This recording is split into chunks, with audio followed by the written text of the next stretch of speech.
গরম ভাত জাস্ট জমে যাবে লাউ শাকের এই নিরামিষ চচ্চড়ি দিয়ে।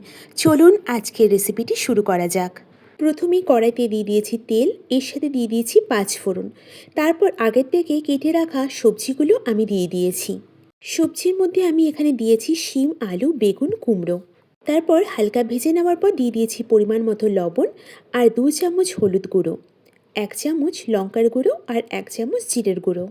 আমার ভিডিও যদি আপনাদের ভালো লাগে অবশ্যই লাইক করবেন, আর যদি রেসিপি সংক্রান্ত কিছু জানার থাকে অবশ্যই কমেন্ট বক্সে আমাকে জানাবেন। আর চ্যানেলে নতুন হলে চ্যানেলটা সাবস্ক্রাইব করে পাশে থাকবেন। এরপর হালকা নাড়াচাড়া করে নেবার পর লাউ পাতাগুলোকে কড়াইতে দিয়ে দিয়েছি। এরপর আমি কিছুক্ষণ রেখে দেব সেদ্ধ হওয়ার জন্য। তারপর সেদ্ধ হয়ে গেলে আমি দিয়ে দিয়েছি এখানে চিনি। এরপর আবার কিছুক্ষণ নাড়াচাড়া করে নেওয়ার পর আমি দিয়ে দিয়েছি জল। জল দিয়ে আবার কিছুক্ষণ ঢেকে রেখে দেবো যাতে ভালো মতো করে সেদ্ধ হয়ে যায়। এবার আমি এখানে কটা বড়ি ভেজে নিয়েছি আর আমি এই বড়িগুলো তরকারির মধ্যে দিয়ে দেবো। এইভাবে খুব সহজে বাড়িতে বানিয়ে ফেলুন লাউ শাকের চচ্চড়ি।